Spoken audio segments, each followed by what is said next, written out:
சகோதரர்களே, என்னுடைய வாழ்க்கையில நடந்த ஒரு கசப்பான 10 வருடங்களுக்கு முன்னாடி நடந்த ஒரு கசப்பான அனுபவத்தை உங்களோட நான் பகிர்ந்து கொள்கிறேன். 10 வருஷங்களுக்கு முன்னாடி என்னுடைய தந்தை வஃபாத்தானாரு. அந்த நேரத்துல வஃபாத்தான அந்த கவலை உண்மையிலே எனக்கு ரொம்ப ஒரு ஒரு பாரமான ஒரு விஷயம், பாரமான விஷயம் பெற்றோருடைய இழப்பு.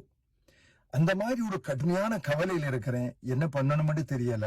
அப்படி ஒரு நிலையில் இருக்கும்போது சில முக்கிய பிரமுகர்கள் வர்றாங்க. சொன்னாங்க, நீங்க வீட்டுல மூத்த ஆம்பளை புள்ள, வீட்டுக்கு ஆட்கள், மரண வீட்டுக்கு, ஜனாசா வீட்டுக்கு ஆட்கள் வந்திருக்கிறாங்க. ஏதாவது டீ ஊத்தணும், பிஸ்கட் கொடுக்கணும், பல ஏற்பாடுகள் செய்யணும். நீங்க சும்மா இருக்கீங்களே, பிஸ்கட் டீ இத பத்தி என்கிட்ட அழுத்துறாங்க. அந்த நேரத்துல உண்மையிலே 2 விஷயம் உண்டு. கவலை, எனக்கு என்ன பண்ணணும்னு தெரியல. 2வது பொருளாதார ரீதியாக நான் கடுமையான டவுனாக இருந்த ஒரு நேரம். மனசு எல்லா நேரம் ஒரு மாதிரி இருக்க மாட்டான். அந்த மாதிரி ஒரு நேரத்துல என்ன பிடிச்சி அழுத்துறாங்க. நீங்க டீ ஊத்தணும், பிஸ்கட் இது பண்ணணும், ஏற்பாடுகள் பண்ணணுமே, ஒண்ணுமே பண்ணலையே அப்படிங்கிறாங்க. அட, ஜனாசா வைக்கப்பட்டிருக்குது. ஜனாசாவுக்குரிய விஷயத்த பண்ணணுமா இல்லையான்னு யோசிக்கிறதுக்கு முன்னாடி வந்திருக்கிறவங்களுக்கு டீ கொடுக்கணும், பிஸ்கட் கொடுக்கணும்னு சொல்லி என்னைய போட்டு அழுத்தின அந்த நேரத்துல இருந்த மன உளைச்சல் இருக்குது. இவங்கள்ட்ட சொல்ல முடியாது. எனக்கு நான் பொருளாதார ரீதியா கஷ்டத்துல இருக்கிறேன், எனக்கு மனநிலையில நான் அந்த நிலையில இல்லைன்றெல்லாம் எனக்கு சொல்ல முடியாது. ஆனா என்னை போட்டு கடுமையாக அழுத்தி கொண்டிருந்த ஒரு நேரம் என்னால தாங்க முடியாத ஒரு கசப்பு. மரண வீடுகள் இன்றைக்கு நிறைய வீடுகளை பார்த்தா விருந்து வீடுகளாக மாறிட்டு இருக்குது.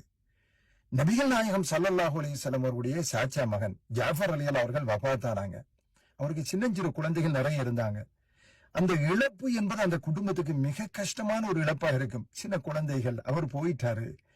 நாயகம் ஸல்லல்லாஹு அலைஹி வஸல்லம் சொன்னாங்க, இஸ்னஉ லி ஆலி ஜாஃபர தஅமன், ஜாஃபருடைய குடும்பத்துக்கு நீங்கள் உணவு சமைத்து கொடுங்கள். ஜாஃபருடைய குடும்பத்துக்கு நீங்க உணவு சமைத்து கொடுங்கள். ஃபஇன்னஹு கத் அதாஹும் மா யஷ்கலுஹும், அவர்களுடைய உணர்வுகளை, சிந்தனைகளை சிதறடிக்கின்ற, அவர்களுடைய கவனங்களை சாப்பிடுற குடிக்கிறத விட்டு அவங்களை பராமுகமாக்கக்கூடிய ஒரு கடுமையான ஒரு நிகழ்வு அவர்களுக்கு ஏற்பட்டிருக்கிறது. அப்படி என்று நபிகள் நாயகம் ஸல்லல்லாஹு அலைஹி வஸல்லம் சொன்னார்கள். எப்படி அழகான ஒரு வழிகாட்டல் இஸ்லாத்துல பாருங்க. மரணித்த வீட்டுல அவங்களுக்கு நீங்க சமைச்சு கொடுங்க. ஏன்னு கேட்டா, சமைக்கிறது ஒரு பக்கம் இருக்கிற உணவை கூட சாப்பிடலாமா வேணாமா, சாப்பிட வேண்டுமேங்கிற உணர்வு கூட அவங்கள்ட்ட இருக்காது. இருப்பது கூட சாப்பிட மனசு வராது. நீங்க சமைச்சு கொடுங்க என்று நாயகம் ஸல்லல்லாஹு அலைஹி வஸல்லம் சொன்னார்கள். அதுதானே மார்க்கம். மனிதாபிமானம் மார்க்கம் இருக்கட்டுமே. மனிதாபிமானம் என்ன? ஒரு மனுஷன் மரணிச்ச கவலையில, ஒரு வீட்டு கவலைக்குரிய ஒரு விடத்துல நாங்க உணவை சமைச்சு கொண்டு போய் கொடுத்து சாப்பிடுங்களேன், அவங்கள ஒரு 2 வாய் சாப்பிடுங்களேன் வற்புறுத்தணுமா இல்லையா? அந்த கவலை அவங்கள விடாது. அந்த நிலை மாறி போய் மாற்று மத கலாச்சாரம் நம்ம சமூகத்துல வந்துருச்சு. ஜனாசா வைக்கப்பட்டிருக்குது. ஆனா மக்கள்ல கவனம் என்னண்டா, டீ ஊத்தினீங்களா, பிஸ்கட் கொடுத்தீங்களா, வந்தவங்களை கவனிச்சீங்களா? வந்தவங்களை கவனிக்கிற நேரம் அது. அவங்கதான் ஆறுதல் சொல்வதற்கு, ஜனாசா வீட்டாருக்கு ஆறுதல் சொல்லதான் அவங்க வந்திருக்கிறாங்க. எப்படி ஆறுதல் படுத்த முடியுமோ அந்த முறையில எல்லாம் ஆறுதல் படுத்தணும். ஆனா இன்னைக்கு நம்ம எப்படி தலைகீழாக கலாச்சாரத்தை மாத்தி வச்சிருக்கிறோம்.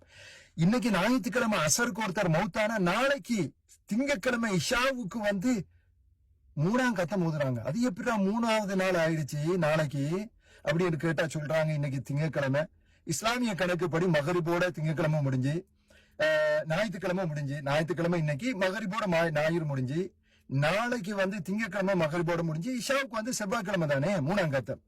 அப்ப உங்கள்கிட்ட கடன் எடுத்து இப்படி 3ஆம் நாள் என்று நாளைக்கு வந்தா சரி வருமா? அதுல மட்டும் 3ஆம் நாள் என்று எங்க பாக்குறோம்?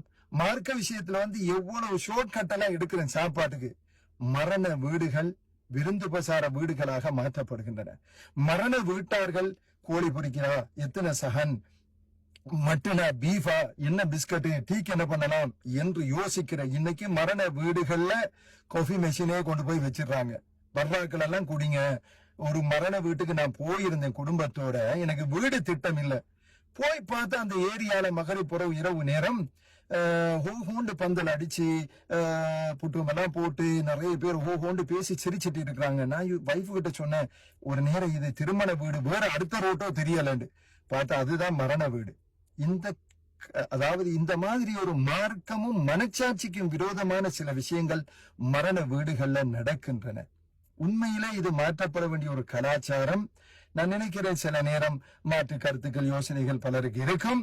அது மார்க்க ரீதியாக இன்ஷா அல்லாஹ் நான் கிளாரிஃபை பண்ணுவேன். அல்லாஹு தஆலா நம் அனைவருக்கும் ஒரு தூய விளக்கத்தை தந்தருவானாக.